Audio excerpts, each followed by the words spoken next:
blizzard's fury, gunfire shattered the night as a trembling child clutched a wooden compass, the only proof against a ruthless empire. When courage collides with betrayal, truth erupts in a moment where salvation or destruction awaits all.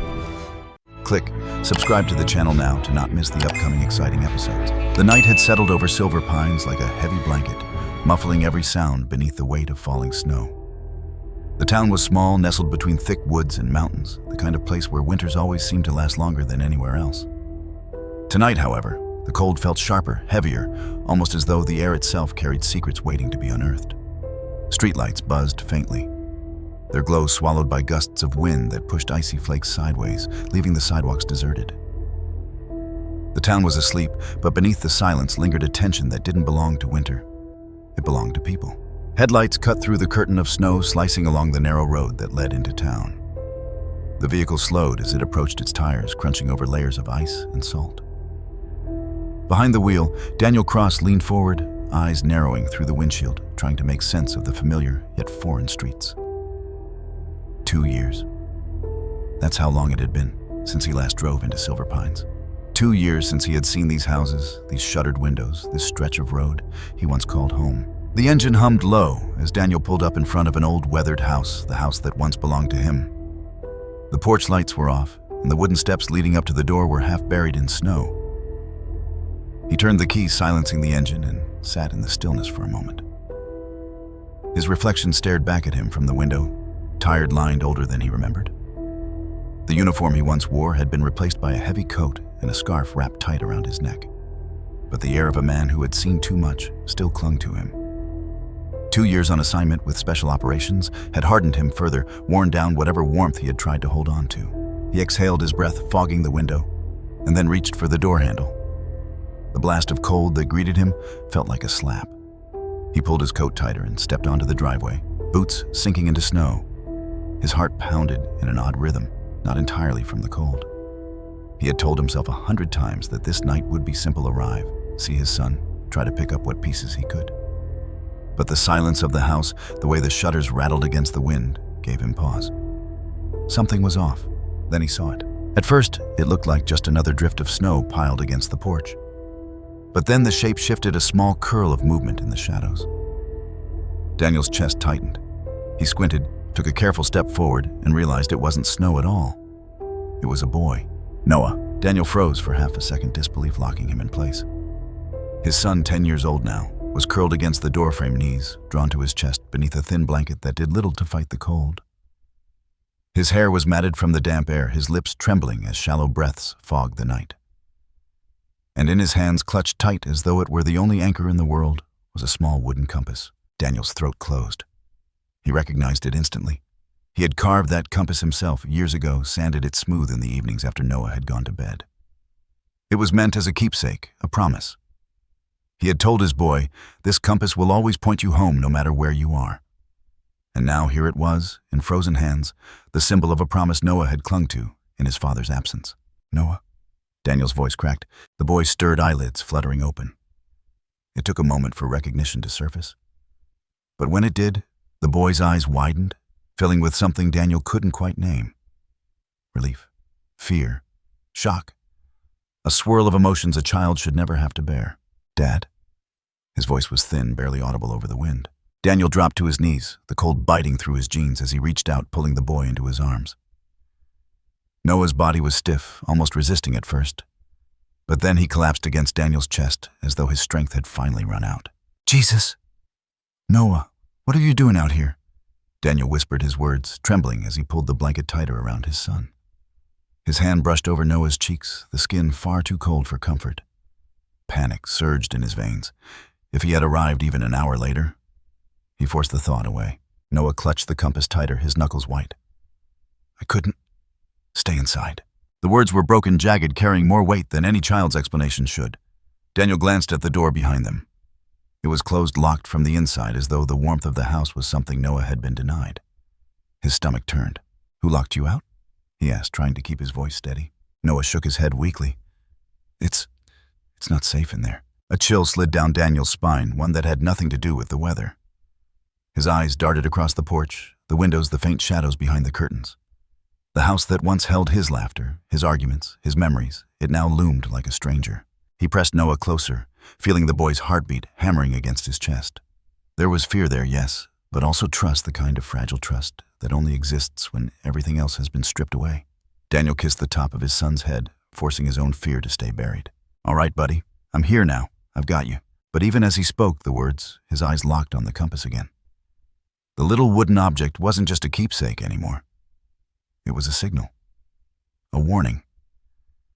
Noah hadn't been waiting outside by accident. He had been driven there, clutching the last promise of safety his father had given him. Daniel stood slowly, lifting Noah into his arms. The boy was light, too light, as if months of neglect had stolen the fullness from him.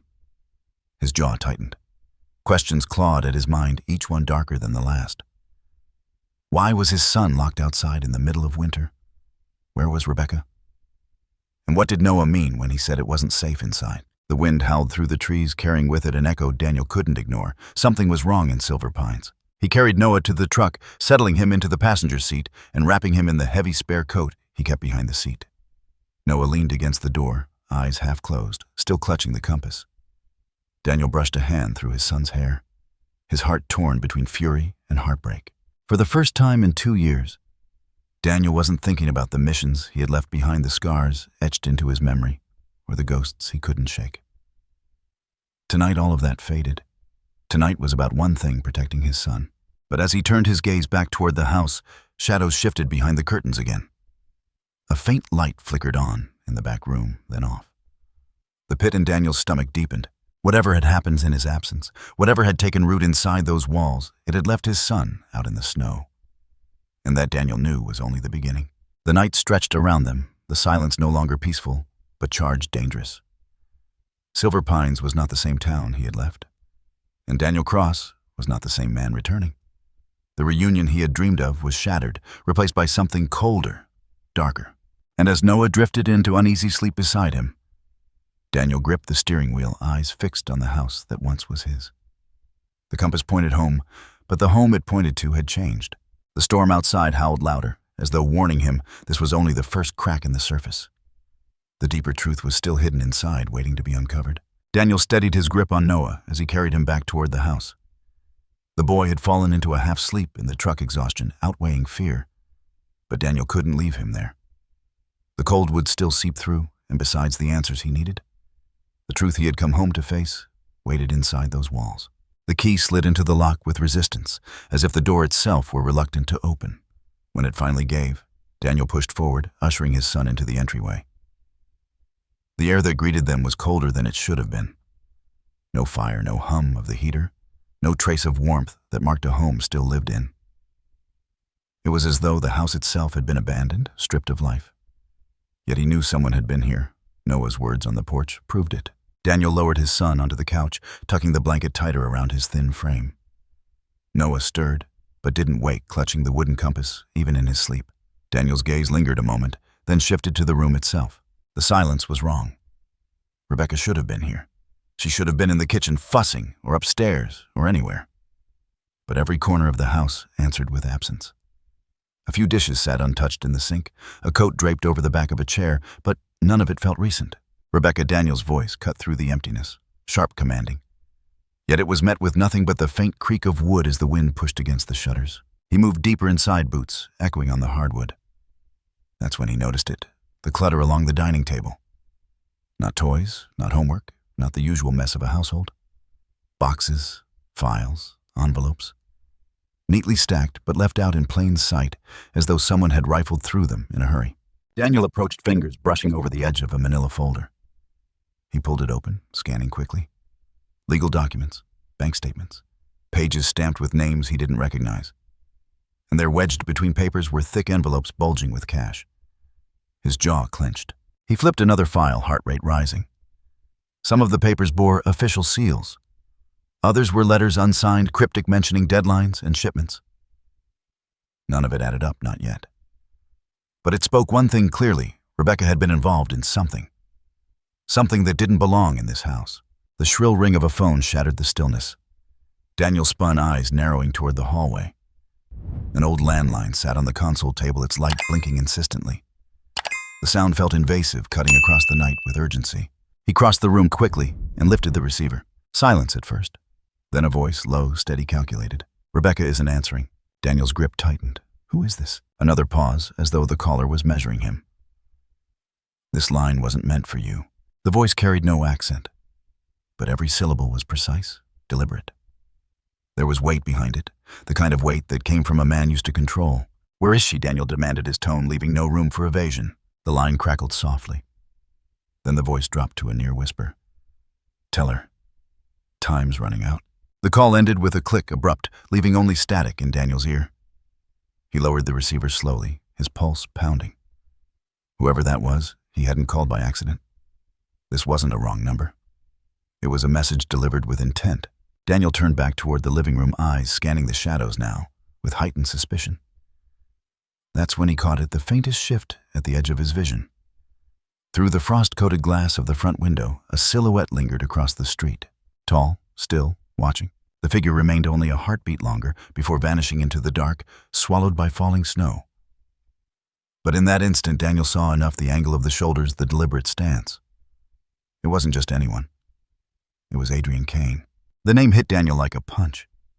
He hadn't seen Kane in years, not since an operation overseas where whispers of betrayal had followed them both.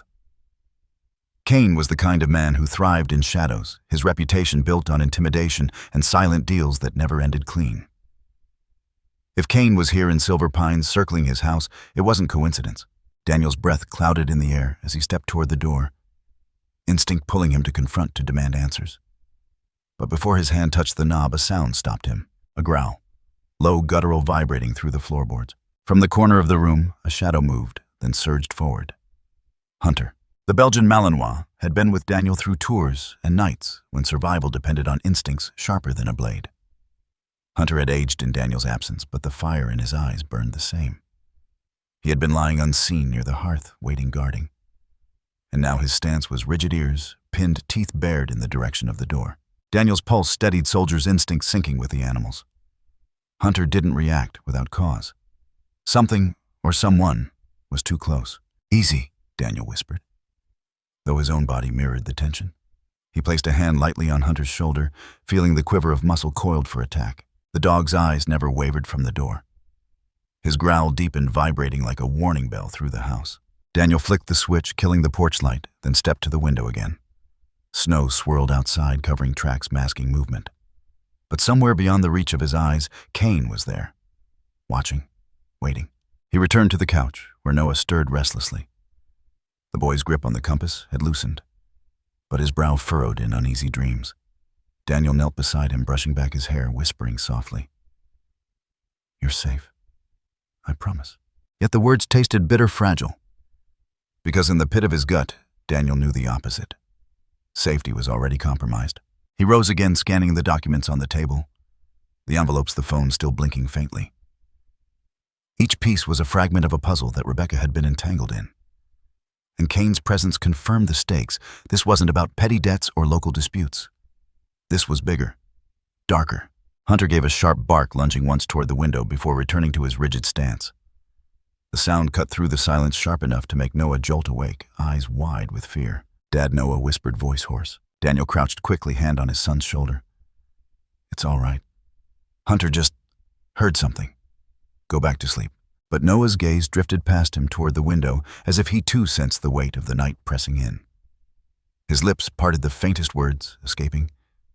"He's still out there." Daniel froze, eyes locking with his son's.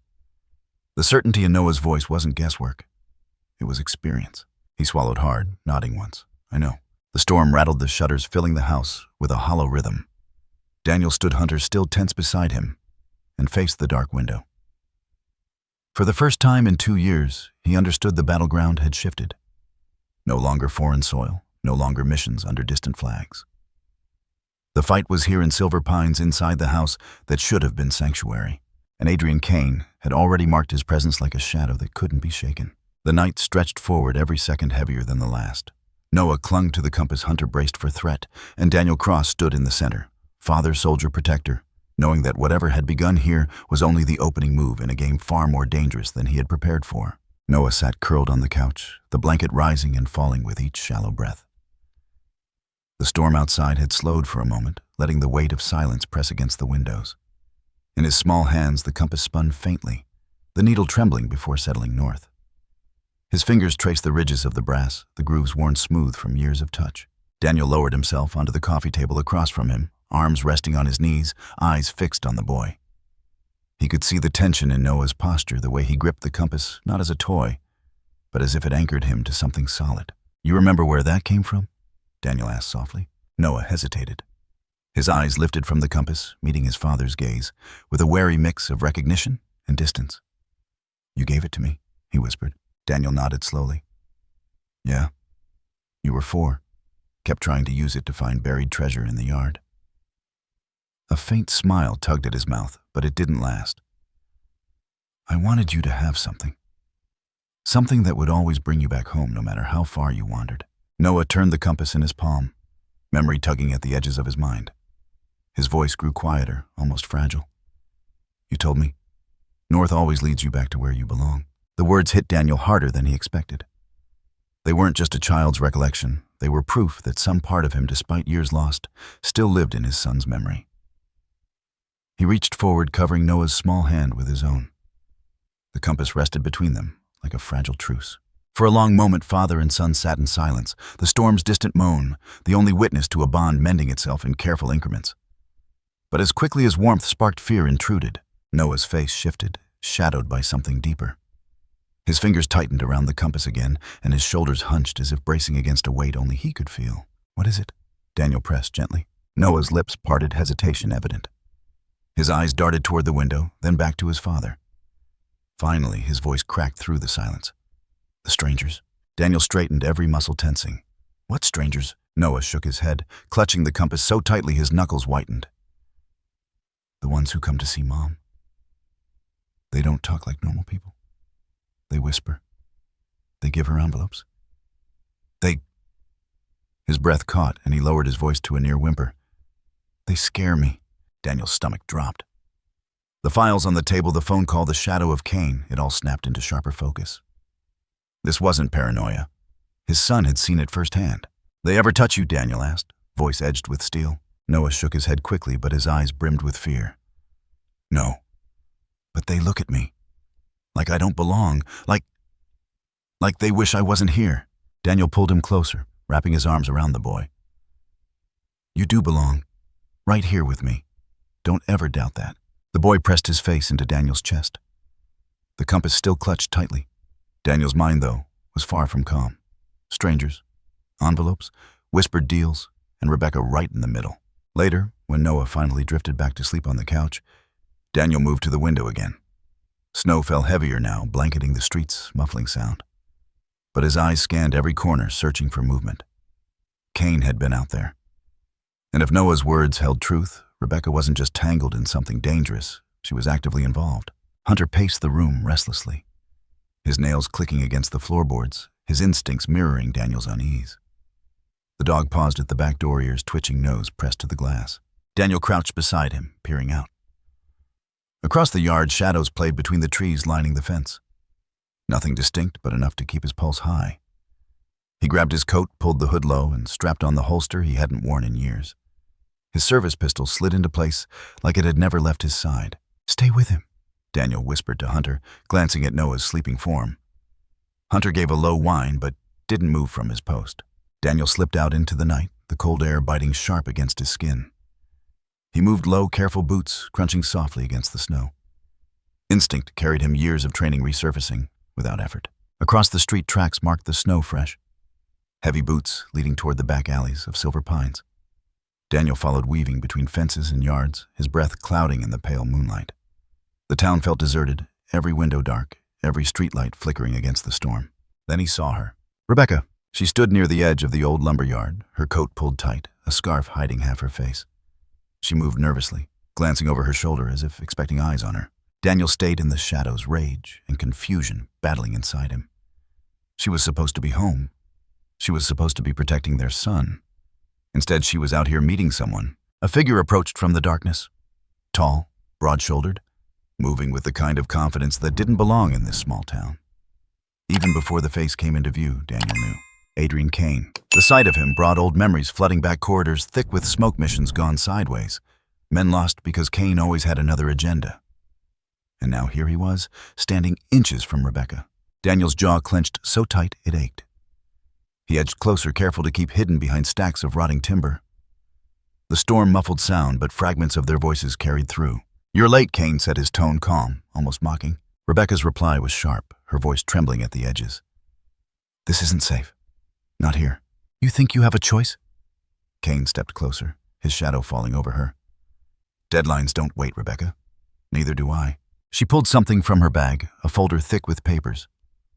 Kane snatched it without hesitation, thumbing through as if checking for authenticity. "This isn't enough," he muttered. "It's all I could get without him noticing," Rebecca said. Daniel's blood ran cold. Without him noticing. Him.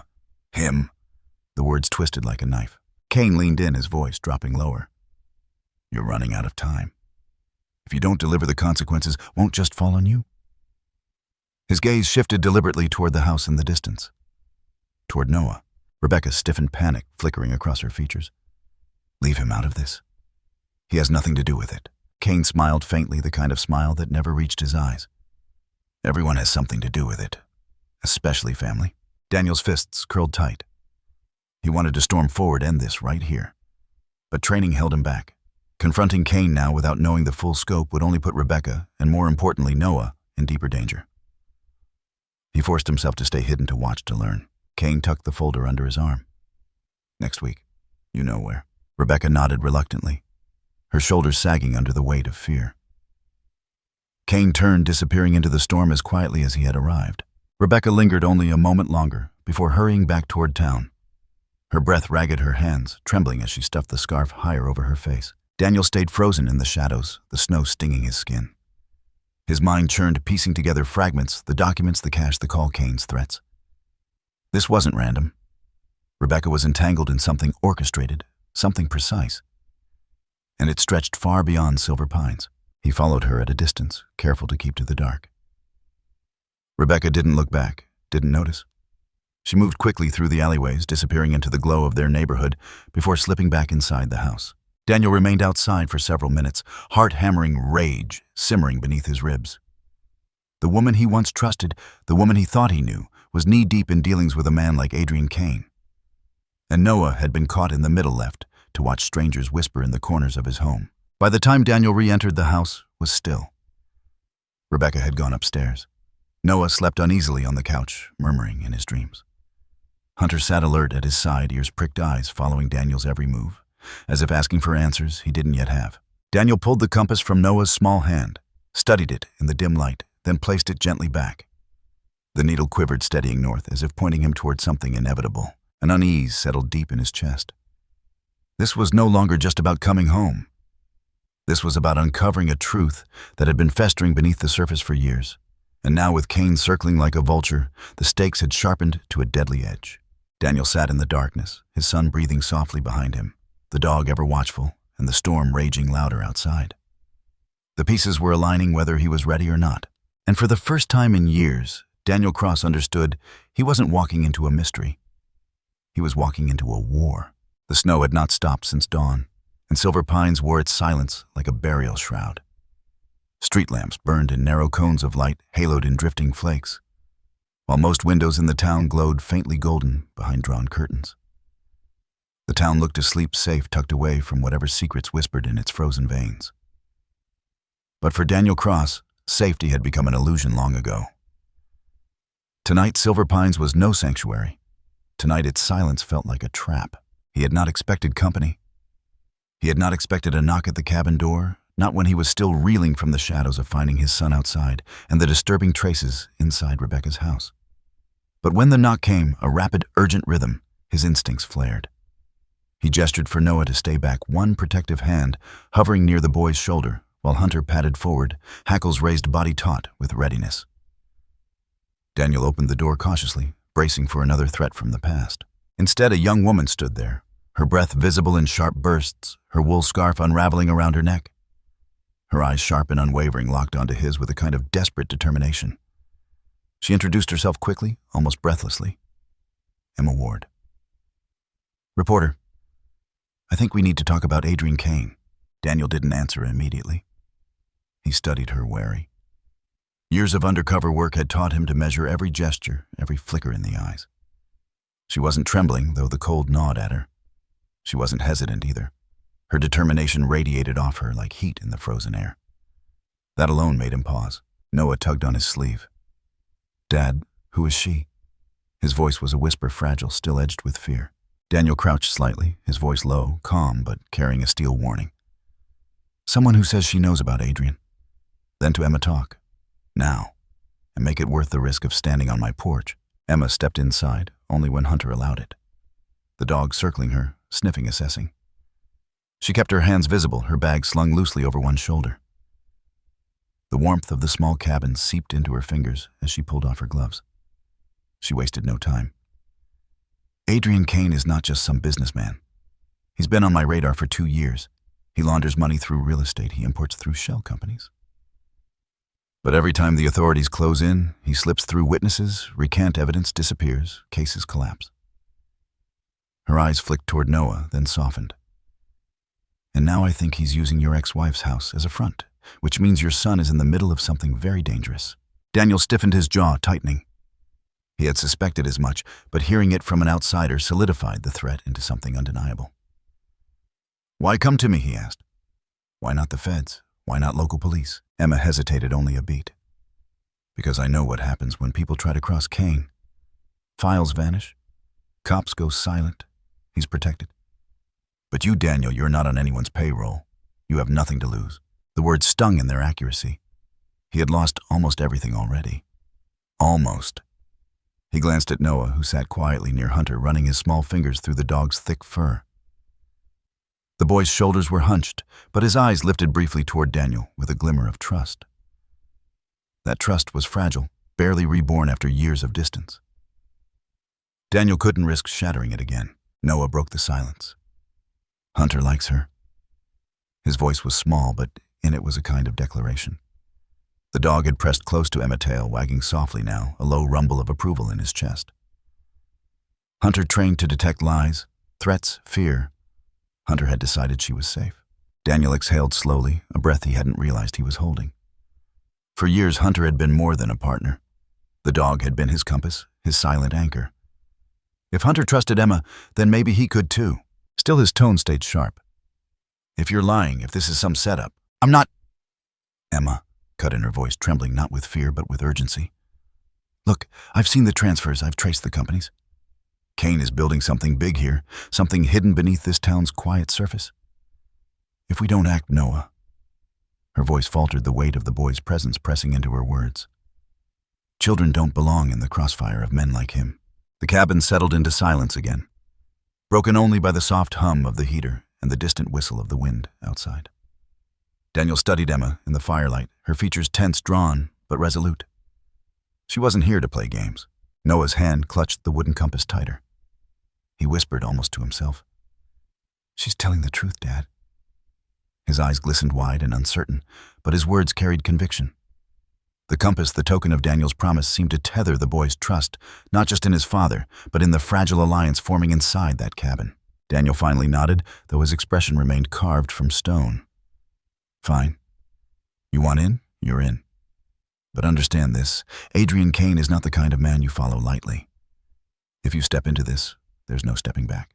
Emma met his gaze without flinching. "I already stepped in the moment I started digging into him. The only way out now is through." Hunter lay down between them, a living sentinel, his head resting on his paws, but his eyes alert, glimmering with watchfulness.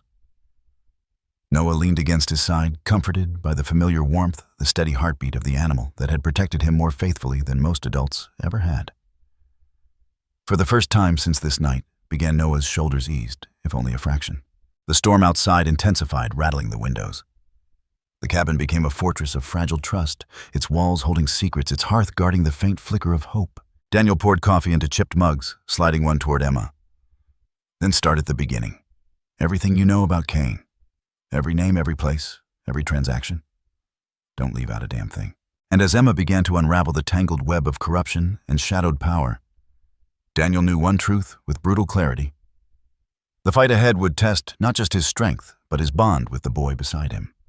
the trust of the woman across from him and the unspoken loyalty of the dog lying between them. Outside, Silver Pines slept under its blanket of snow, unaware that its quiet streets had become the stage for a war that would decide more than just the fate of one family.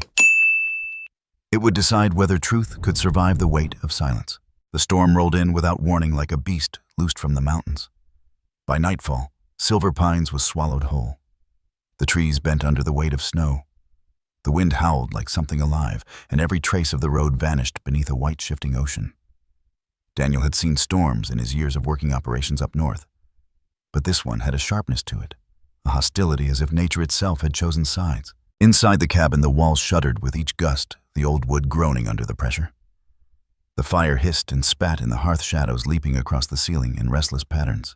Noah sat close to the flames, Hunter pressed against his legs, while Emma pored over her notes, her pen scratching against the paper as if urgency could outpace the storm. Daniel, though, couldn't shake the unease threading through his veins. It wasn't the weather. It was something else, something stalking the edges of this night. It started with a sound, subtle, almost imperceptible at first. A crunch against snow that didn't belong to the rhythm of the wind. Daniel froze, his hand hovering near the pistol at his hip, his breath shallow. Hunter's ears pricked instantly, his body snapping upright, a growl building low in his chest. Daniel moved silently to the window, brushing back the curtain just enough to peer outside.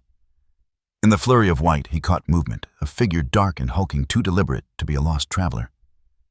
And then another. They lingered near the tree line, their outlines blurred by the storm, but unmistakably human. Watching. Waiting. His stomach sank. Kane's men. They had found them. He turned his voice low but firm. Noah, stay with Hunter. Don't move. Fear flickered in this boy's eyes, but he nodded, clutching the wooden compass tighter, his small hand buried in Hunter's fur.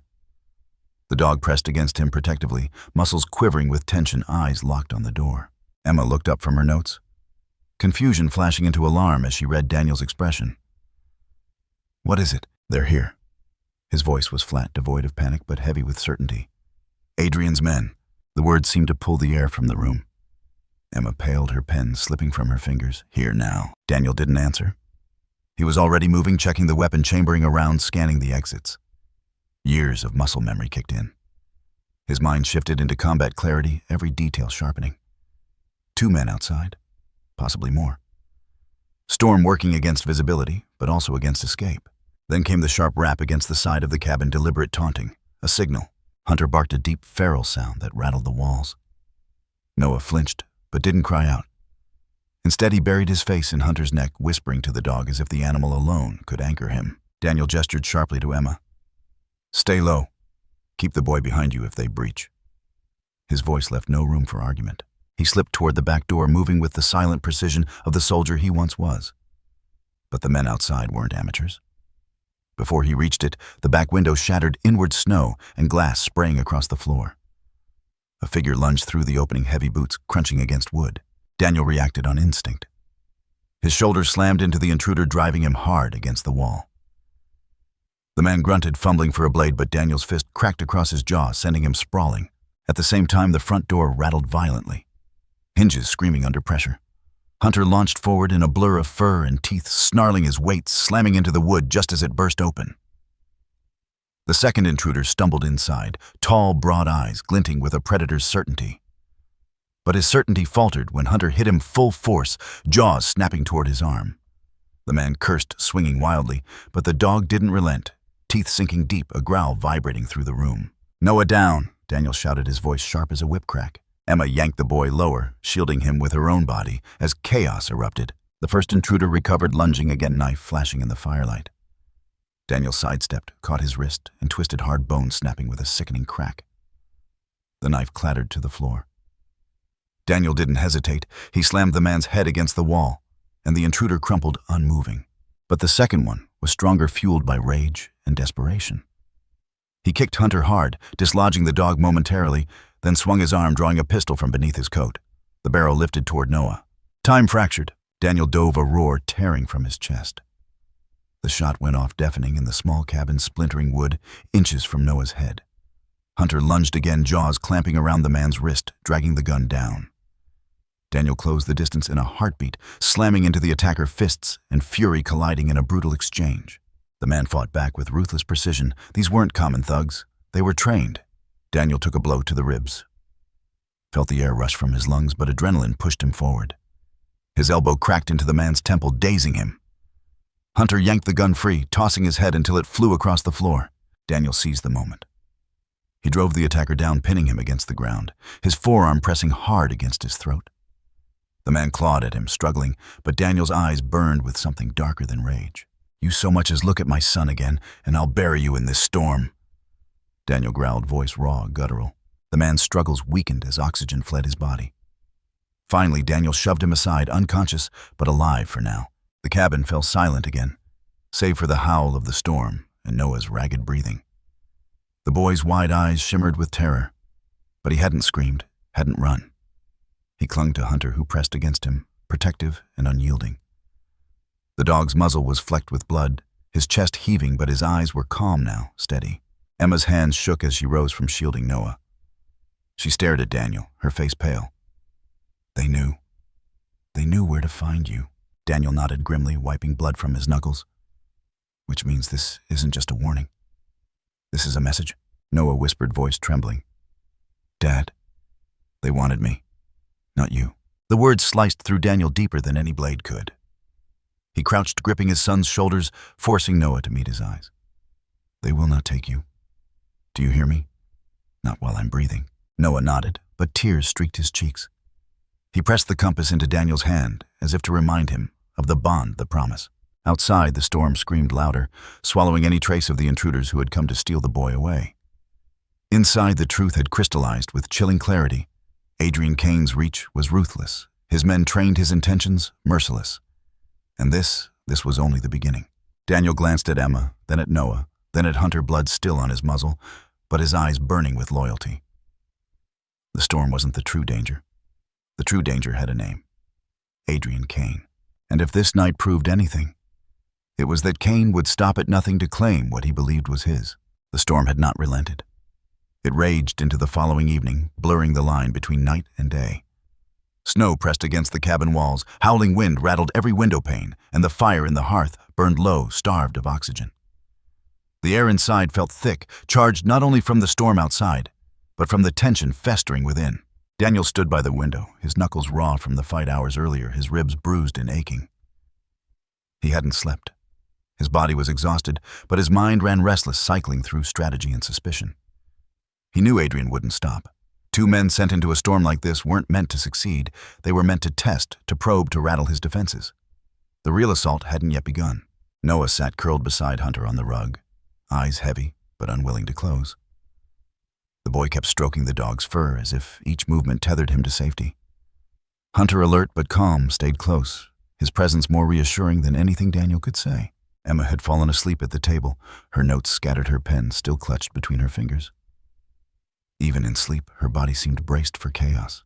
Daniel turned from the window, the weight of his choices pressing against him when headlights flared through the storm.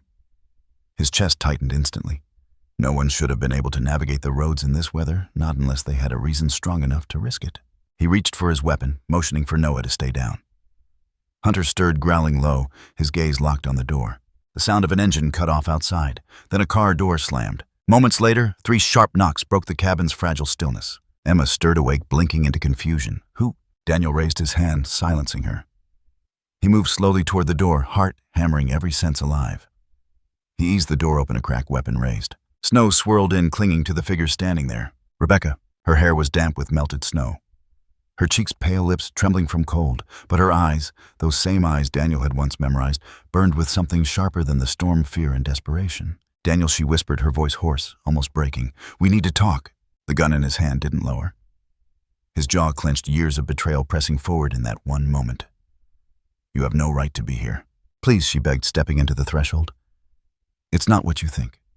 Just let me explain. Hunter barked once loud and guttural, snapping Noah awake fully. The boy sat up, staring at Rebecca with wide, conflicted eyes. He didn't move toward her. Emma rose, cautious, her body taut with suspicion. Who is she? Daniel's throat tightened. Noah's mother. The words seemed to freeze the air even more than the storm. Emma's gaze flicked between them, comprehension dawning, unease mounting. Rebecca's eyes found Noah softening with a pain that seemed bottomless. "Baby." Her voice cracked, her hand lifting slightly before falling back. Noah clung closer to Hunter, his small face tightening, unsure whether to trust the presence that was both familiar and foreign. Daniel stepped between them, his voice sharp, cold. "Don't." Rebecca's eyes brimmed with tears, but she forced herself forward, her gaze never leaving Daniel. "You don't understand. You think you know Adrian, but you don't. If you go against him, if you keep this fight alive, he will kill all of us." The words dropped like stones in the room. Daniel's jaw hardened, but something in his gut twisted. "So what, Rebecca?" "You came back to deliver his threats?" Her face contorted, torn between shame and desperation. "No, I came back because I couldn't stand it anymore. You don't know the kind of power he has. He owns people, judges, police, bankers.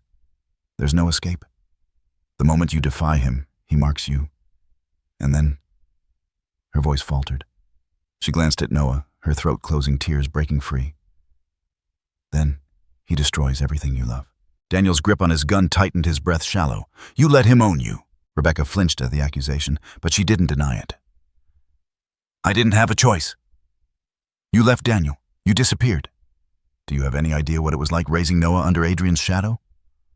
Always knowing one wrong move could cost his life." Daniel's anger flared hot, his voice rising. "Don't you dare put this on me. I left because you chose Cain over me. You let that man near our son." The words cracked like a whip, and Rebecca staggered back as if struck. Emma's eyes widened, realization dawning at the tangled history unraveling before her. She stayed silent, though, knowing this confrontation was years in the making. Rebecca's tears streaked her cheeks, but her tone sharp and desperate to make him see. "You think I wanted that? You think I didn't fight? But you don't know Adrian. You don't know the cage he built.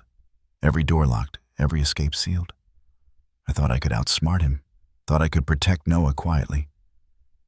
But the truth is, we've both been prisoners all this time." Daniel's chest heaved.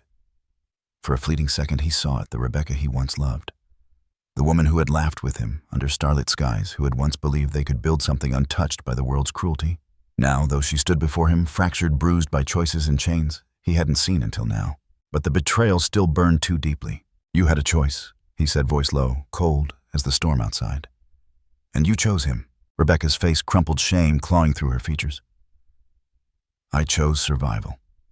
I chose keeping Noah alive in a world where Adrian Cain decides who breathes and who doesn't." Silence thundered between them, louder than the storm outside. Noah's small voice finally broke it, trembling, but clear. "Mom." The single word stabbed through Daniel's chest. He turned slightly, watching his son torn between protection and the truth unraveling before them. Rebecca's eyes filled with agony as she crouched, reaching a hand toward the boy, but stopping short. "I'm so sorry, sweetheart. I never wanted this life for you." Hunter pressed closer to Noah, a living barrier, his eyes fixed on Rebecca, as if he too sensed the tangled web of danger and grief. Daniel swallowed hard, his body trembling with fury and heartbreak. "If you think showing up here changes anything, you're wrong. Adrian's men already came for Noah. They'll come again. And if you're tied to him, then you're part of the problem." Rebecca shook her head violently, desperation spilling from her. "No, Daniel, listen to me. He'll use Noah against you. He'll twist this until neither of you survives. The only way to protect him is to walk away, to disappear. Please don't fight him. You can't win." Daniel stepped closer, his face inches from hers, his voice a low growl. "I don't care if it kills me. I will never stop fighting for my son. Never." Rebecca's lips parted, trembling. Her eyes locked on his, searching for some crack in his resolve. But what she found was steel, unyielding, burning, dangerous. Emma shifted uneasily, her gaze darting between them. She had come chasing a story, but now she stood inside something rawer, deeper. Love curdled into rage, loyalty strangled by betrayal, survival tangled with truth. Rebecca finally whispered, her voice breaking under the weight of it. "Then God help us all." Her shoulders sagged, defeat etched across her face. For the first time, Daniel saw not the traitor, not the accomplice, but the prisoner. Someone who had been living inside Adrian Cain's shadow, bound by chains, invisible to the rest of the world. But knowing that didn't erase the years, didn't erase the danger now at their door. Daniel turned away, his chest heaving, his hands shaking as he holstered the gun. He couldn't look at her anymore, not without drowning in rage and sorrow both. Noah sat frozen, clutching Hunter, torn between parents, between love and fear. His eyes shone with questions too heavy for a boy his age. The storm outside clawed against the walls, relentless, as if the world itself mirrored the chaos inside. For a long moment, no one spoke. Finally, Daniel said, his voice like gravel, "You want to stay here? Then you tell me everything. Every secret, every move Kane's made, every chain he's wrapped around you. Because if you're under my roof, there will be no more lies." Rebecca's breath caught her hands trembling. "If I tell you, if I break his trust, he'll kill me." Daniel's eyes burned as he looked at her, his jaw hard. "Then you'd better decide what terrifies you more, Adrian Kane. Or me." The snowstorm had not fully settled that evening. Yet the town of Silver Pines lay in a restless quiet. The streetlights flickered through swirls of white painting ghost-like halos in the air. Daniel Cross pulled his jacket tighter, boots crunching against the frozen ground as he and Emma Ward walked side by side, their breaths steaming into the dark.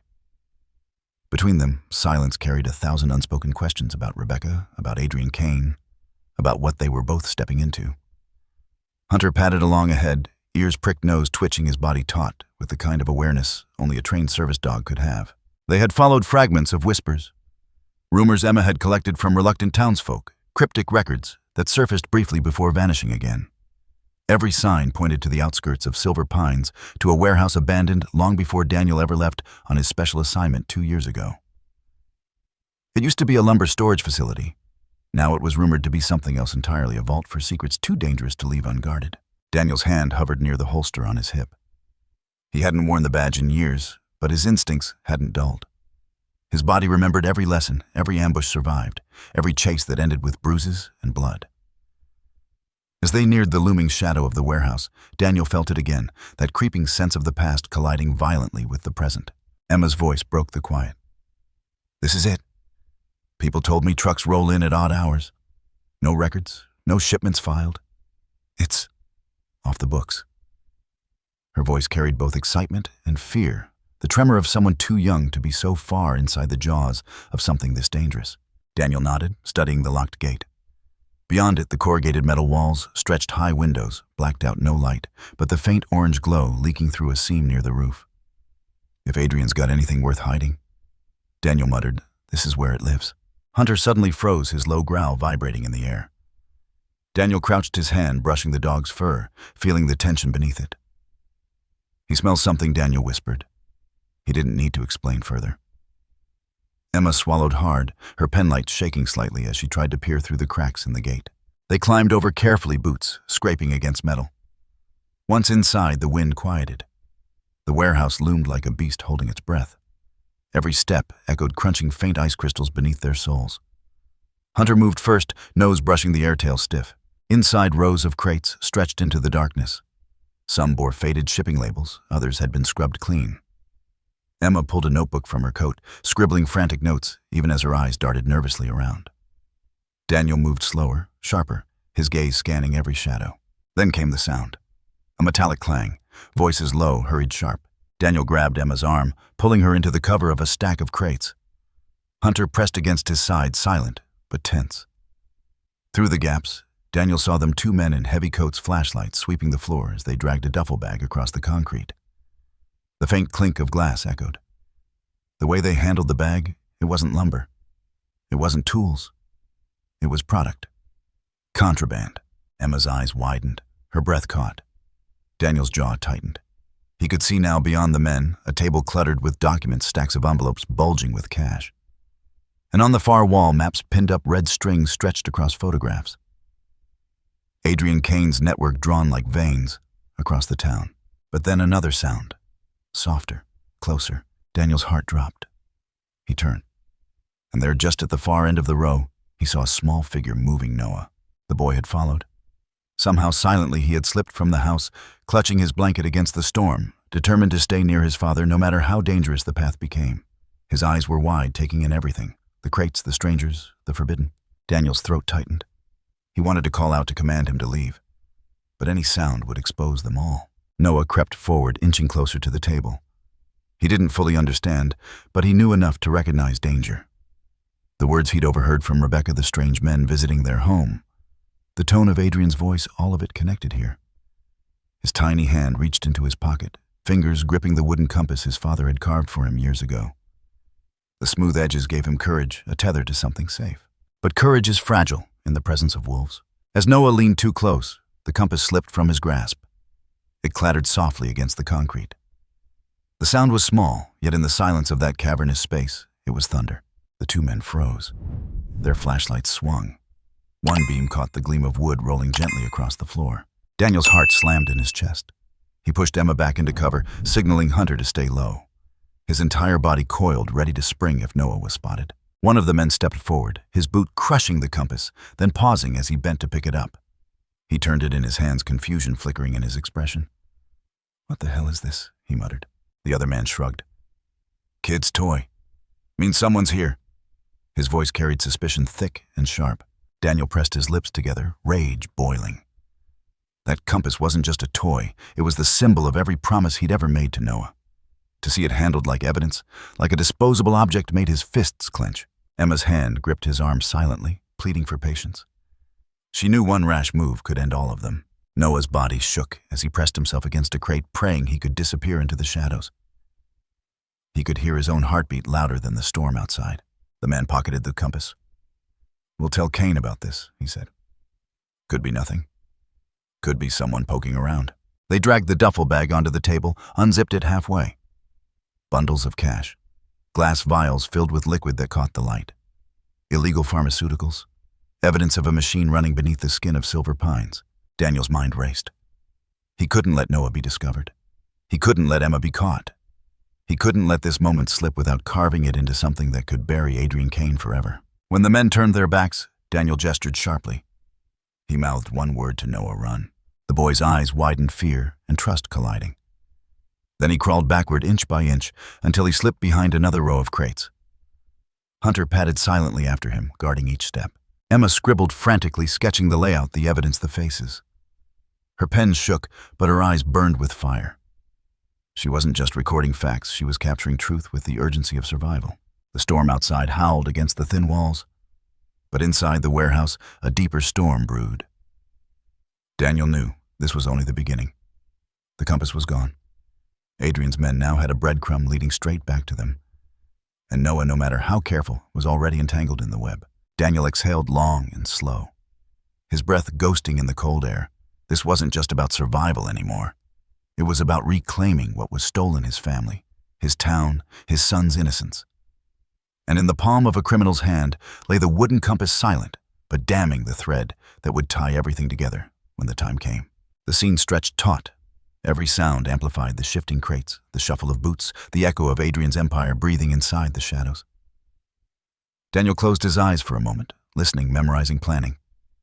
He would not leave this place without turning its darkness against those who had built it. But for now, retreat was survival.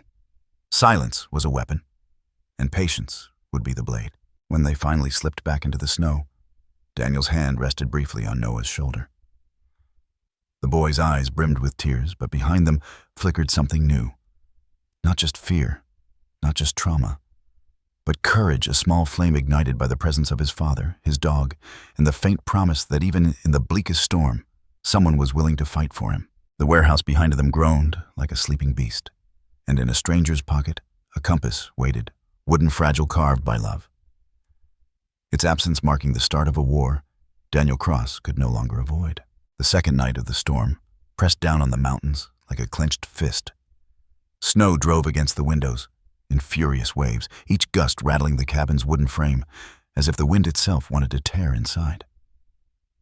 The fire Daniel had built in the stone hearth struggled against the draft, its glow flickering, its warmth thin compared to the icy weight surrounding them. Emma sat near the fire, her hands tight around a mug of tea she could barely drink. Her eyes darted to the window every few seconds, her nerves frayed from the images of the warehouse still burned into her mind. Noah sat beside her on the rug, knees pulled up, Hunter's massive frame curled protectively near him. The dog's chest rose and fell steadily, but his ears twitched with every creak, every shift in the wind. Daniel paced. His every movement carried the edge of a man expecting a fight, not just the paranoia of memory. He had locked the doors, checked the windows twice, loaded the old shotgun he kept above the mantel. He wasn't just keeping busy, he was bracing for inevitability. Emma finally spoke, her voice a whisper carried by the storm's howl. "They know. About the compass. About Noah." about us. Daniel stopped, his jaw tight, his eyes flicking toward his son. Then we have to be ready. Before Emma could answer, Hunter rose to his feet in a single motion. The dog's low growl rumbled through the cabin like a warning drumbeat. His fur bristled, his body angled toward the door. Then came the sound, a crunch outside, deliberate, heavy. Not the wind, not branches snapping. Footsteps. Daniel's voice dropped to a growl. Down. Stay quiet. He motioned Emma and Noah back behind the couch. Emma pulled Noah close, the boy's small body trembling as he clutched the sleeve of her coat. The first blow hit the front door like a hammer. The cabin shuddered. A second strike splintered the wood near the hinges. Hunter barked fierce and thunderous, a sound that filled the room with both terror and reassurance. He lunged forward, planting himself between the door and his family, every muscle-taut teeth bared. The door crashed open. Snow sprayed into the cabin, followed by shadows. Two men in heavy coats, masks over their faces, eyes hard with intent. Daniel didn't hesitate. He swung the shotgun up, firing once. The blast thundered in the confined space, wood chips raining from the shattered doorframe. One intruder ducked back, shouting. The other lunged forward with a crowbar swinging wild. Hunter launched himself into the air, colliding with the man's chest. The impact knocked both to the ground, the crowbar clattering across the floor. The intruder screamed as Hunter's teeth sank into his arm, the dog's growl vibrating through the cabin like a storm inside a storm. Noah's hands clamped over his ears. His whole body shook, tears stinging his eyes. Fear clawed at his throat, urging him to hide, to bury himself beneath blankets until it was over. But then his father's words surfaced, carved deep into his memory, like the compass Daniel had once shaped for him. Ken, courage isn't about not being afraid. It's about standing up in the middle of fear. He swallowed hard. His breath hitched, but he didn't collapse into the corner.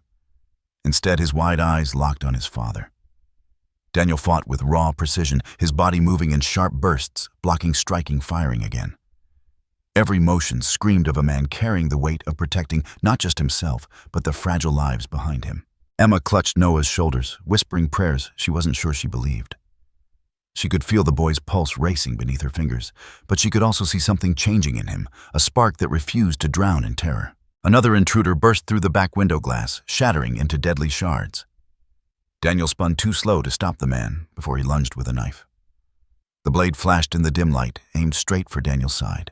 Noah moved before he thought. His small hands grabbed the fallen crowbar from the floor. With all the force he had, he swung the metal, connecting with the intruder's wrist. The knife clattered to the ground, the man cursing as he stumbled. Daniel seized the opening. His elbow drove into the man's jaw, then his fist followed with brutal accuracy. The intruder fell back, dazed. Noah froze the crowbar, trembling in his grip. His chest heaved, tears streaking his face. But he hadn't hidden. He hadn't stayed silent. He had stood up in the middle of fear. Daniel's eyes flicked to his son for the briefest second. Pride surged in the middle of chaos, a silent acknowledgement between father and child. But the fight wasn't finished. The first intruder, blood running from his arm where Hunter had torn through cloth and skin, managed to shove the dog back. Hunter snarled, charging again, his massive frame slamming into the man's ribs. They rolled across the floor, snapping furniture legs, scattering embers from the hearth. Sparks hissed as they died against the cold wood. The storm outside screamed through the shattered window, whipping snow across the floor, extinguishing half the fire. Cold rushed in, mingling with the heat of violence. Daniel grappled with the second man near the door. The shotgun had fallen, the fight now reduced to fists, knees, raw survival. Every strike Daniel landed was met with resistance, the man's strength fueled by desperation. Emma's gaze darted between them, all the dog, the boy, the men. Panic pressed against her chest, but she refused to be helpless. She grabbed a shard of broken wood from the splintered doorframe, holding it like a blade, her knuckles white. One intruder shoved Daniel back against the wall, his arm pressing into his throat. Daniel's vision blurred, his breath cut short. But then Hunter broke free, blood on his muzzle lunging across the room. His weight slammed into the attacker's side, giving Daniel just enough room to twist free. Daniel seized the man's wrist, twisted, and slammed him against the wall. The sickening crack of bone echoed through the cabin. The intruder screamed, collapsing. The other man, half conscious from Daniel's earlier blows, staggered toward the broken door, clutching his arm. His eyes locked on Noah, the smallest, weakest target in the room. Noah froze, crowbar still in his hands. His breath came in shallow bursts, fear clawing at his throat. The man took a step closer, growling through clenched teeth. But Hunter was faster. The dog tore across the cabin, hitting the man full force. His jaws clamped down on the intruder's leg, dragging him to the floor with bone-rattling force. The man howled, thrashing, but Hunter held on, unrelenting his growl, vibrating like thunder against Noah's chest. Daniel snatched the shotgun from the ground, racking it in one swift, practiced motion. He leveled it at the writhing intruder, his voice low and deadly. "Leave while you can still walk." Bloodied, broken, the men scrambled, dragging themselves out into the storm, Hunter snapping at their heels until they disappeared into the blizzard's howl. Silence followed. Heavy, suffocating. Only the storm remained, rattling the shattered windows, pouring icy air into the room. Daniel lowered the shotgun, his chest heaving. His eyes scanned the room, Emma trembling near the couch. Noah clutching the crowbar with white knuckles, Hunter standing tall, muzzle stained, but eyes clear and watchful. Daniel crossed to his son, kneeling his hand, steadying the boy's shoulder. "You did good," he said, voice rough but proud. "You remembered." Noah's lips trembled. His small body shook. "I was so scared." Daniel nodded, pulling him close, the crowbar falling from Noah's hands. "That's what courage is, son. Not being without fear, but fighting anyway." Emma exhaled, tears streaking her face as she finally lowered the makeshift weapon in her hands. She sank to the floor beside them, the three of them pulling close, Hunter circling and lying down against them, as if to form an unbreakable wall. The fire struggled against the cold wind, but together in that moment, they carried a warmth greater than the storm outside. Yet Daniel knew the attack was only a message, a test. Adrian Kane's men had drawn first blood, and now there would be no going back. The storm had passed into its second dawn. But inside the cabin, no one felt relief. Snow had drifted up to the windows, muting the light, and the silence outside was deceptive, as if the mountain itself were holding its breath. Inside, Emma's hands trembled as she clicked through the files on her laptop, the small satellite uplink balanced precariously on the windowsill. Her heart pounded with every progress bar, every uploaded page. She had spent most of the night scanning what they'd found: the contracts, the medical reports, the falsified ledgers. Documents Kane had buried so deep, it was a miracle they'd surfaced at all. Emma wasn't just a journalist anymore. She was a whistleblower, a voice clawing through the storm, sending shards of truth into the world. She drafted a brief article, sharp and surgical, pairing it with the files. She didn't publish everything, just enough to set fire to the powder trail.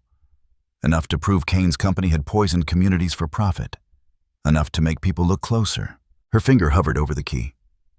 Noah slept nearby, curled in a blanket, his chest rising and falling softly. Hunter dozed at his feet, though one ear remained cocked. Daniel stood near the window, his arms crossed, eyes scanning the white horizon like he expected the next assault any minute. "Once this is live," Emma whispered, "there's no turning back." Daniel didn't look at her, but his jaw tightened. "It's already past that point." Emma pressed the key. The article went live. In a glass and steel office miles away, Adrian Kane read the headline on his tablet. At first he thought it was a mistake. A leak impossible. His systems were airtight. But then he saw the documents attached, stamped with his company's insignia. The color drained from his face before it burned back with fury. He hurled the tablet against the wall, the screen splintering into shards. His staff froze in the corridor, none daring to enter. Only Rebecca stood in the office, her face pale, her hands twisting nervously. Adrian rounded on her, his eyes cold, predatory. "Did you know about this?" Rebecca shook her head quickly. "No, I swear I didn't." Then, how Adrian hissed. Stepping closer, "Does Emma Moore have access to internal ledgers? Who's feeding her?" "I don't know," Rebecca whispered, though her voice quavered under the weight of his stare. Adrian paused, his expression shifting. A predator calculating where to sink his teeth. Then he smiled, a slow, venomous curl. "Maybe you don't," he said. "But I know how to make sure you don't ever help her again." Rebecca's throat tightened. "Adrian." He leaned close, his voice low enough to slice. "If another word leaves your lips, if you so much as breathe in her direction, I'll have the boy. Noah. He'll vanish into the snow, and neither she nor Daniel will ever find him." The blood drained from her face. Her stomach dropped like stone.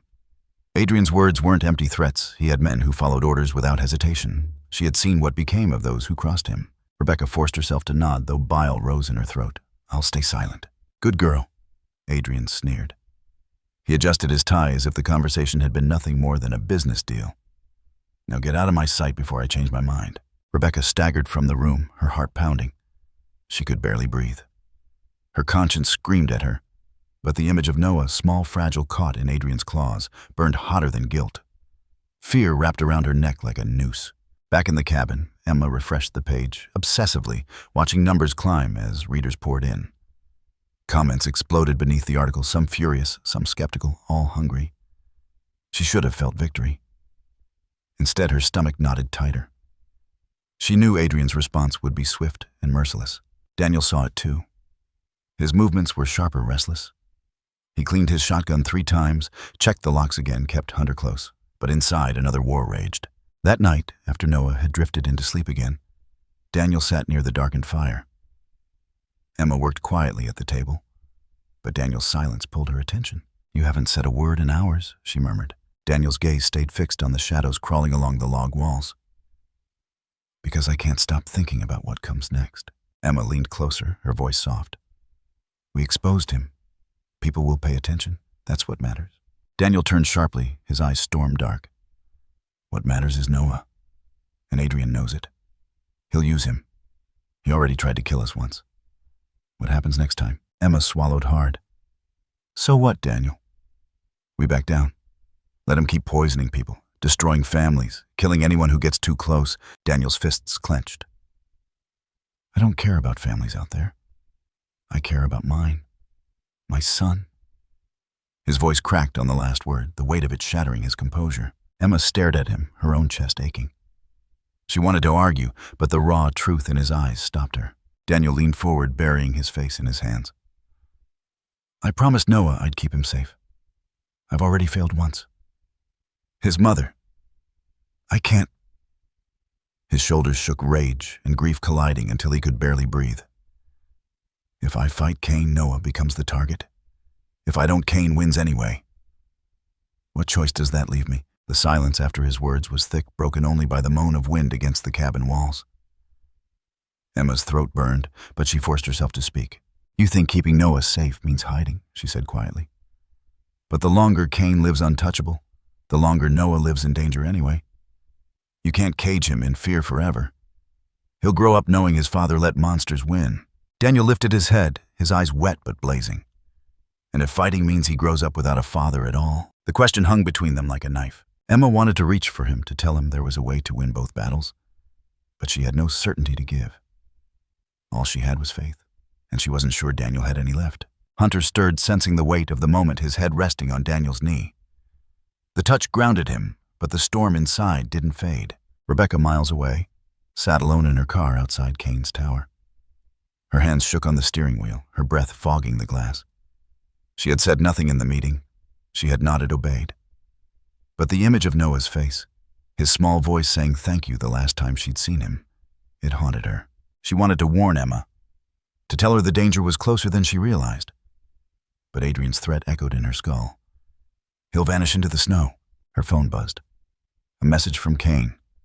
"Stay silent. I'm watching." She dropped the phone as if it burned her. Tears blurred her vision, but she started the engine anyway. The road ahead was slick black ice beneath the snow, but she pressed the accelerator. Somewhere between fear and courage, she had to decide whether silence was survival or complicity. In the cabin, Daniel finally rose, pacing again, his body taut with restless energy. "We need a plan," he muttered. "Not just to defend this place, to end this." Emma's eyes searched his face, trying to measure the shift. He wasn't surrendering, but he wasn't resolved either. He was suspended in that brutal limbo between father and fighter, between survival and justice. And Noah, half asleep beneath his blanket, stirred at the sound of his father's voice. His small whisper carried across the room, barely audible. Daniel froze. "Yeah, buddy, don't let the bad man win." The words, innocent and fragile, sliced deeper than any weapon. Daniel turned away, his throat closing. Because in that moment, he realized Noah wasn't asking for safety. He was asking for strength. And Daniel had to decide what kind of father he would be, the one who hid his son from the world, or the one who taught him to stand against it, even if it meant standing in fire. The storm had passed into its second dawn. But inside the cabin, no one felt relief. Snow had drifted up to the windows, muting the light, and the silence outside was deceptive, as if the mountain itself were holding its breath. Inside, Emma's hands trembled as she clicked through the files on her laptop. The small satellite uplink balanced precariously on the windowsill. Her heart pounded with every progress bar, every uploaded page. She had spent most of the night scanning what they'd found: the contracts, the medical reports, the falsified ledgers. Documents Kane had buried so deep it was a miracle they'd surfaced at all. Emma wasn't just a journalist anymore. She was a whistleblower, a voice clawing through the storm, sending shards of truth into the world. She drafted a brief article, sharp and surgical, pairing it with the files. She didn't publish everything, just enough to set fire to the powder trail. Enough to prove Kane's company had poisoned communities for profit. Enough to make people look closer.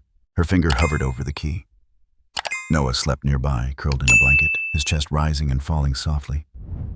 Hunter dozed at his feet, though one ear remained cocked. Daniel stood near the window, his arms crossed, eyes scanning the white horizon like he expected the next assault any minute. "Once this is live," Emma whispered. "There's no turning back." Daniel didn't look at her, but his jaw tightened. "It's already past that point." Emma pressed the key. The article went live. In a glass and steel office miles away, Adrian Kane read the headline on his tablet. At first he thought it was a mistake. A leak impossible. His systems were airtight. But then he saw the documents attached, stamped with his company's insignia. The color drained from his face before it burned back with fury. He hurled the tablet against the wall, the screen splintering into shards. His staff froze in the corridor, none daring to enter. Only Rebecca stood in the office, her face pale, her hands twisting nervously. Adrian rounded on her, his eyes cold, predatory. "Did you know about this?" Rebecca shook her head quickly. "No, I swear I didn't." Then how Adrian hissed. Stepping closer, "Does Emma Moore have access to internal ledgers? Who's feeding her?" "I don't know," Rebecca whispered, though her voice quavered under the weight of his stare. Adrian paused, his expression shifting. A predator calculating where to sink his teeth. Then he smiled, a slow, venomous curl. "Maybe you don't," he said. "But I know how to make sure you don't ever help her again." Rebecca's throat tightened. "Adrian." He leaned close, his voice low enough to slice. "If another word leaves your lips, if you so much as breathe in her direction, I'll have the boy. Noah. He'll vanish into the snow, and neither she nor Daniel will ever find him." The blood drained from her face. Her stomach dropped like stone. Adrian's words weren't empty threats. He had men who followed orders, without hesitation. She had seen what became of those who crossed him. Rebecca forced herself to nod, though bile rose in her throat. "I'll stay silent." "Good girl." Adrian sneered. He adjusted his tie as if the conversation had been nothing more than a business deal. "Now get out of my sight before I change my mind." Rebecca staggered from the room, her heart pounding. She could barely breathe. Her conscience screamed at her, but the image of Noah, small, fragile, caught in Adrian's claws, burned hotter than guilt. Fear wrapped around her neck like a noose. Back in the cabin, Emma refreshed the page obsessively, watching numbers climb as readers poured in. Comments exploded beneath the article, some furious, some skeptical, all hungry. She should have felt victory. Instead, her stomach knotted tighter. She knew Adrian's response would be swift and merciless. Daniel saw it too. His movements were sharper, restless. He cleaned his shotgun 3 times, checked the locks again, kept Hunter close. But inside, another war raged. That night, after Noah had drifted into sleep again, Daniel sat near the darkened fire. Emma worked quietly at the table, but Daniel's silence pulled her attention. "You haven't said a word in hours," she murmured. Daniel's gaze stayed fixed on the shadows crawling along the log walls. "Because I can't stop thinking about what comes next." Emma leaned closer, her voice soft. "We exposed him. People will pay attention. That's what matters." Daniel turned sharply, his eyes storm dark. "What matters is Noah, and Adrian knows it. He'll use him. He already tried to kill us once. What happens next time?" Emma swallowed hard. "So what, Daniel? We back down.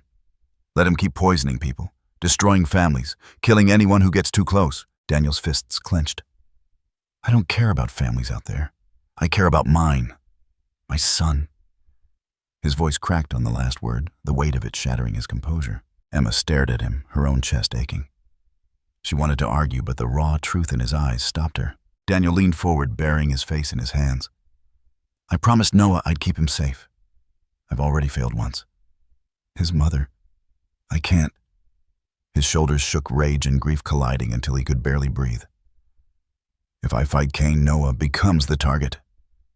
If I don't, Kane wins anyway. What choice does that leave me?" The silence after his words was thick, broken only by the moan of wind against the cabin walls. Emma's throat burned, but she forced herself to speak. "You think keeping Noah safe means hiding," she said quietly. "But the longer Kane lives untouchable, the longer Noah lives in danger anyway. You can't cage him in fear forever. He'll grow up knowing his father let monsters win. Daniel lifted his head, his eyes wet but blazing.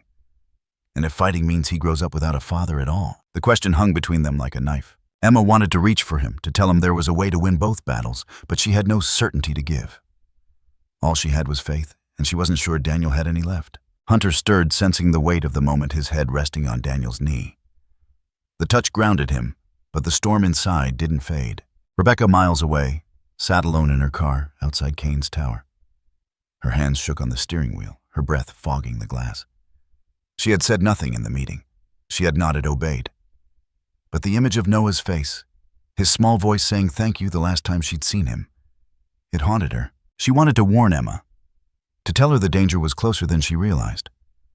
But Adrian's threat echoed in her skull. He'll vanish into the snow. Her phone buzzed. A message from Kane: stay silent. I'm watching. She dropped the phone as if it burned her. Tears blurred her vision, but she started the engine anyway. The road ahead was slick black ice beneath the snow, but she pressed the accelerator. Somewhere between fear and courage, she had to decide whether silence was survival or complicity. In the cabin, Daniel finally rose, pacing again, his body taut with restless energy. We need a plan, he muttered. Not just to defend this place, to end this. Emma's eyes searched his face, trying to measure the shift. He wasn't surrendering, but he wasn't resolved either. He was suspended in that brutal limbo between father and fighter, between survival and justice. And Noah, half asleep beneath his blanket, stirred at the sound of his father's voice. His small whisper carried across the room. Barely audible. Dad. Daniel froze. Yeah, buddy. Don't let the bad man win. The words, innocent and fragile, sliced deeper than any weapon. Daniel turned away, his throat closing, because in that moment he realized Noah wasn't asking for safety. He was asking for strength. And Daniel had to decide what kind of father. He would be the one who hid his son from the world, or the one who taught him to stand against it, even if it meant standing in fire. The cabin was thick with silence, the kind of silence that weighed down the air until even the smallest breath seemed loud. Snow had begun to slide off the roof in heavy sheets, echoing through the timber walls like muffled thunder. Daniel sat by the fire, sharpening the edge of his knife with steady, deliberate motions, though his hands carried the tension of a man wound too tight. Across the room, Emma sifted through files scattered on the table. Her brow furrowed, her focus unrelenting. Noah lay on the couch beneath a heavy blanket, but his eyes were open, glinting in the glow of the fire. He had listened, always listening to the whispered arguments, to the heavy silences, to the dread they thought they had hidden from him. And now, as the storm outside seemed to thin, he finally spoke. His voice was small but steady. Dad? Daniel's head jerked up, the knife slipping against the whetstone. Yeah, buddy. Noah sat up, his fingers gripping the edge of the blanket. His face was pale, his eyes rimmed with exhaustion, but the firelight caught a determination that hadn't been there before. I don't want to run anymore. I don't want to hide. His voice broke, then steadied. I want to stay. With you. The words struck Daniel like a blade to the chest. For a moment he could only stare, frozen, his heart thundering louder than the storm outside. He had fought every instinct to keep the boys shielded, hidden, tucked away from the world Kane controlled. But here Noah was choosing strength over fear. Emma glanced up from her work, her breath catching. She didn't move, didn't dare interrupt. This moment belonged to them. Daniel set the knife down slowly, his hands trembling. He crossed the room, sinking to one knee in front of Noah. His voice was raw when he spoke. You don't know what you're saying, son. It's dangerous here. Kane, he won't stop. I know, Noah whispered. His eyes shimmered but never broke from his father's. But I don't care. I'd rather face him with you than spend the rest of my life hiding from him. I want to be here. With you. The innocence in his voice carried a weight beyond his years, forged in fear and survival. Daniel's throat closed, tears pricking his eyes. He cupped the boy's face with rough hands, searching for words for promises he wasn't sure he could keep. Instead, he reached into his pocket. From the worn fabric, he pulled a small object, a brass compass dulled by years, the glass scratched but intact. He held it between them, the needle twitching faintly in the firelight. This, Daniel said, his voice breaking, was mine when I was your age. My father gave it to me before he shipped out. He told me no matter how far I went, this compass would always point me home. He pressed it into Noah's small palm, curling his son's fingers tight around it. Now it's yours. And I swear to you, Noah, as long as I'm breathing, I'll protect you. I'll never let you face this world alone." Noah's chin quivered, but he nodded fiercely. He closed his fingers around the compass like it was a lifeline. "I trust you, Dad." Daniel pulled him into his arms, holding him close, his heart breaking and mending all at once. Emma turned away, her chest tightening because the rawness of their bond was almost too much to watch. But it fueled her, too it reminded her why she couldn't stop. When Noah finally drifted back to sleep, clutching the compass against his chest, Emma returned to the papers. Something had been nagging her for hours, an odd pattern in the invoices, a repetition in the coded shipments. She spread them out across the table, tracing the routes with her pen, her eyes narrowing. At first glance, the documents were just financial clutter dates, delivery notes, freight charges. But when she aligned them with a map of the region, something clicked. The shipments all passed through one place, the small mountain town at the base of the range. Same dates, same carriers, same destinations. Her breath quickened. This wasn't coincidence. It was a supply chain. And the numbers didn't add up. The goods marked on the manifests were bulk items, medical supplies, agricultural equipment, but the weights were wrong, the signatures forged. Beneath the layers of corporate fronts, something darker lurked. Emma grabbed her laptop, cross-checking the manifests with local reports. Her pulse raced as she uncovered whispers of missing cargo, unexplained disappearances near the freight yard, law enforcement oversights. The pieces assembled into a horrifying picture, a smuggling route. Not just small-time contraband, but massive operations funneled through the town, hidden beneath the veneer of Kane's companies. She sat back, the blood draining from her face. "My God," she whispered. Daniel, who had been watching from the shadows, stepped forward. "What is it?" Emma looked up, her eyes blazing. "It's not just corruption. Kane's running a trafficking line through the town. Drugs, weapons, maybe worse. It's all tied to him. Every shipment, every forged manifest leads straight back to his office." Daniel's jaw clenched. He glanced toward Noah's sleeping form, then back at her. His expression hardened, something shifting in him. The fear that had dominated him earlier gave way to a colder, sharper resolve. "This is the key?" Emma pressed her voice taut. "This is how we take him down. Not just a leak, not just whispers.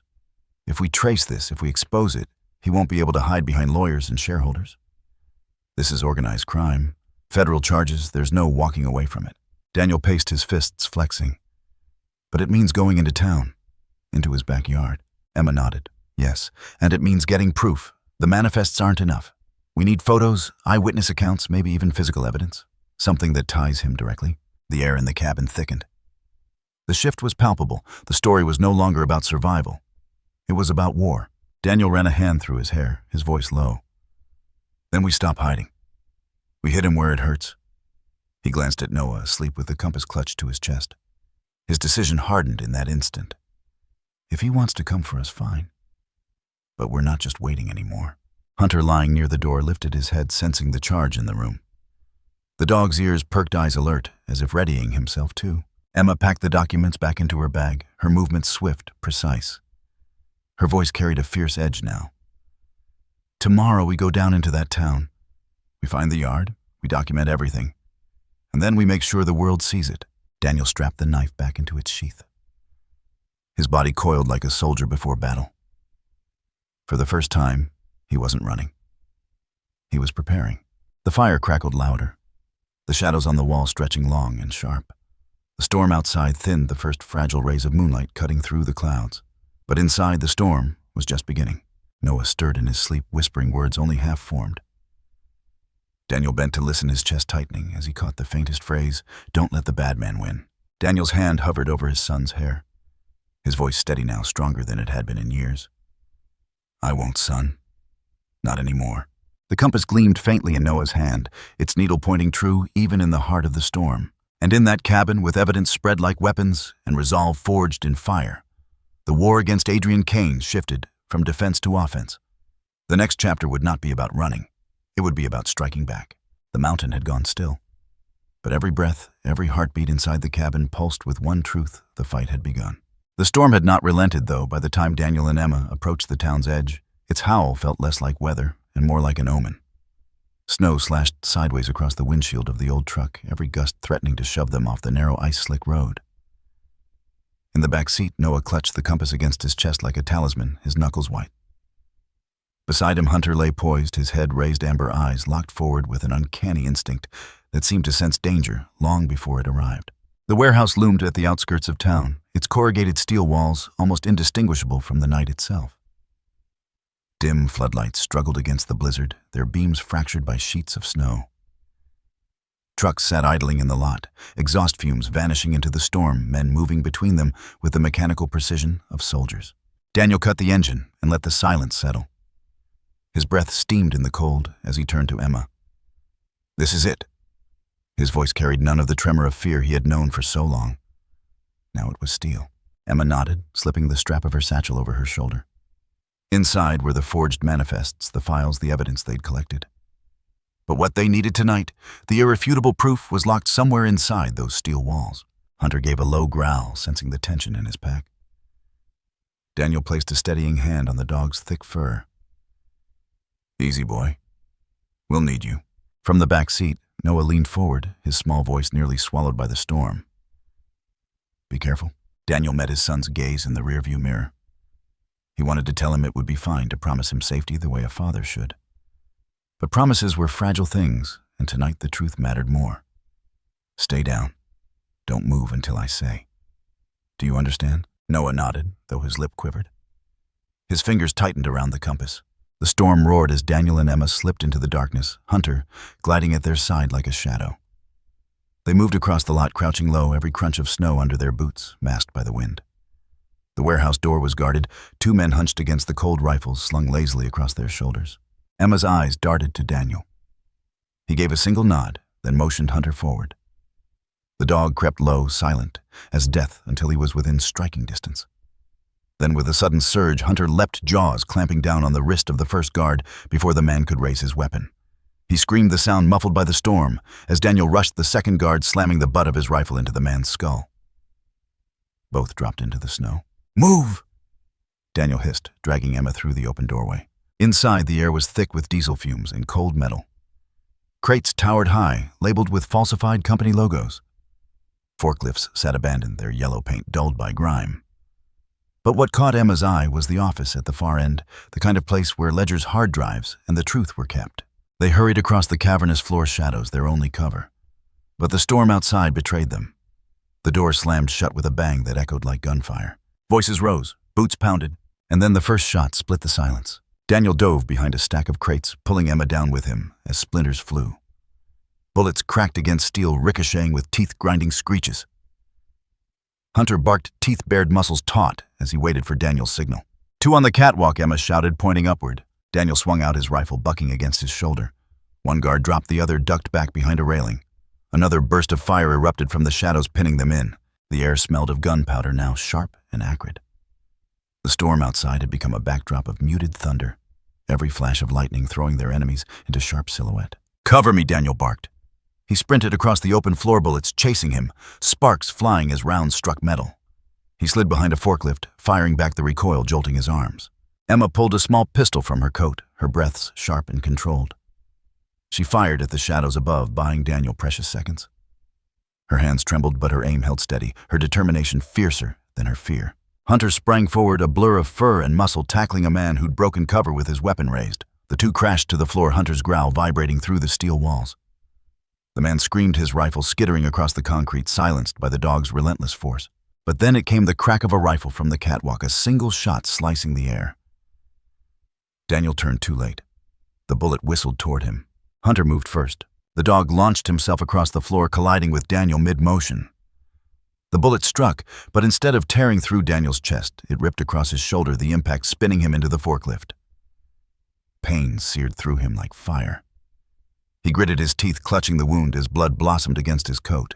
"Hunter," Daniel gasped, dragging the dog close, but Hunter was already on his feet, snarling at the man above, who had nearly ended his master's life. The dog's sacrifice had saved him. Emma screamed his name, crawling to his side. Her hands pressed against the wound, blood slicking her fingers. "Stay with me, Daniel." He grimaced, his vision swimming. "The office. We need the files." Emma shook her head, tears streaking her cheeks. "You're bleeding out." Daniel grabbed her wrist, his grip iron despite his pain. His eyes burned with fire. "We finish this. Do you hear me? We finish it tonight." Hunter barked fiercely, as though echoing his command. Emma's breath shuddered. She turned, firing upward, forcing the rifleman to retreat. Then we move. Together they pushed toward the office, Daniel stumbling his weight, half supported by Emma. Hunter kept close, snarling at every shadow. Blood streaked along his fur, but his spirit unbroken. They crashed through the office door, slamming it shut behind them. Emma rushed to the desk, rifling through drawers, yanking open file cabinets.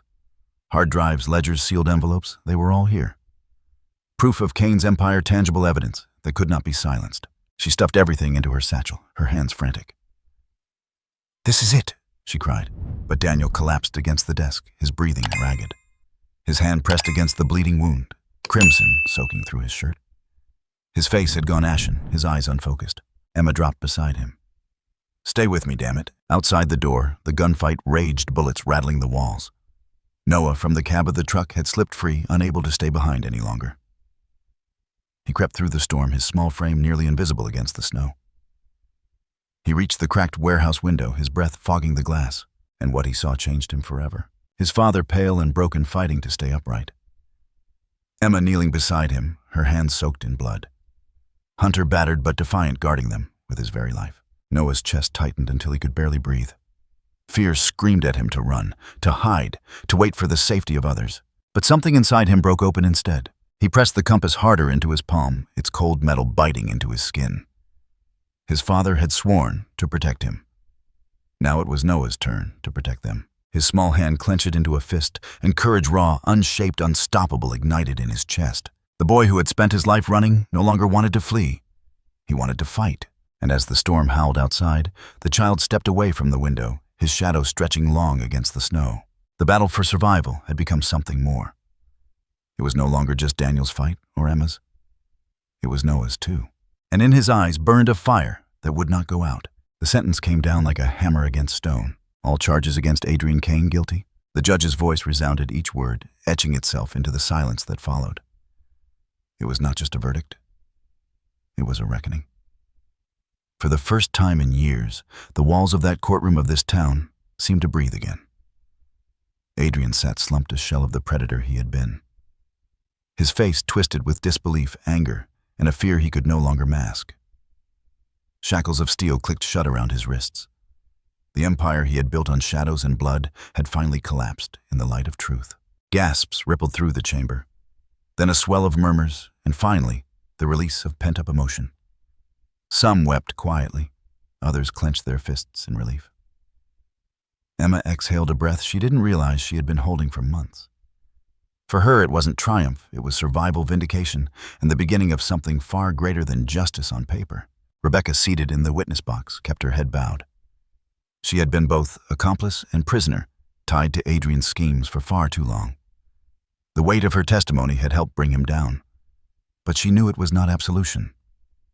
As the courtroom emptied, she remained seated, staring at her trembling hands.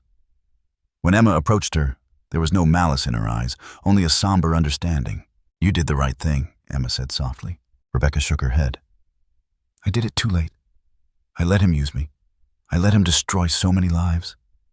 Her voice cracked. "I don't deserve forgiveness." Emma placed a hand on her shoulder. "Then earn it. Leave this place. Find a way to build something good. You don't have to be defined by him anymore."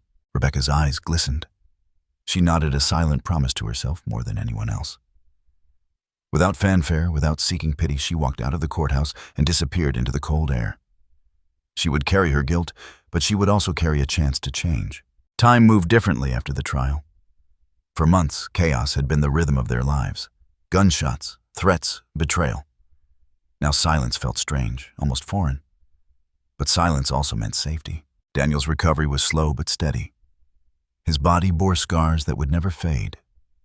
But his spirit, tested, battered, and nearly broken, had begun to mend.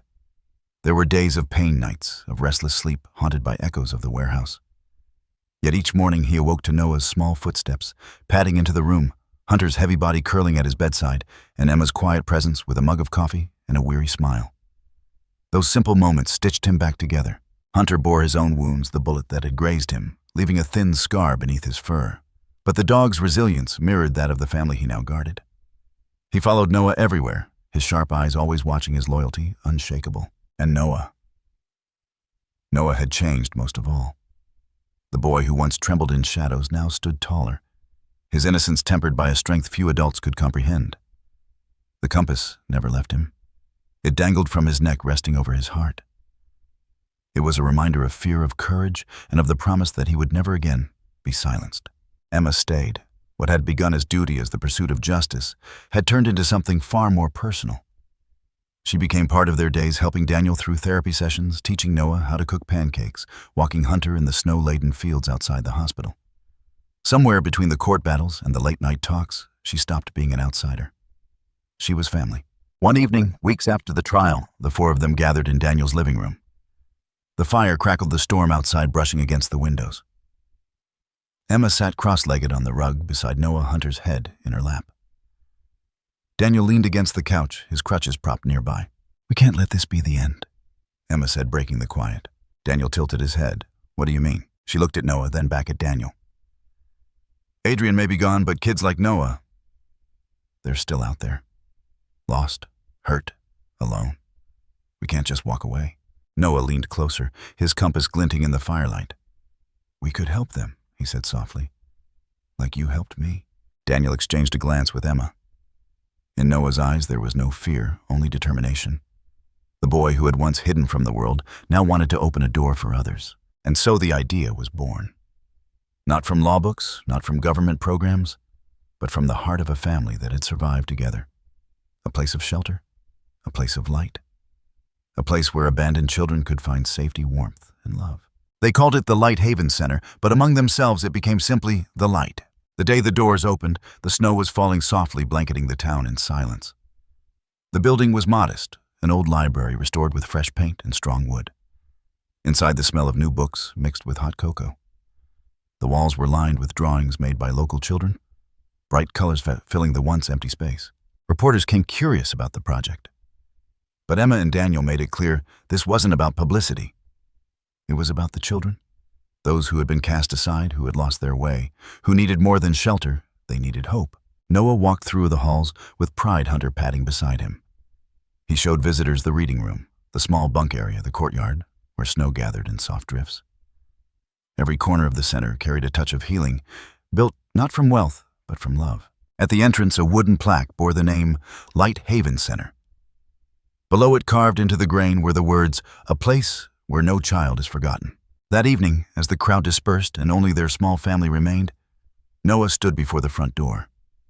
The compass hung heavy in his hand. He stared at it for a long moment, memories flickering in his eyes, the darkness of the warehouse, his father's voice, Hunter's bark, Emma's arms pulling him to safety.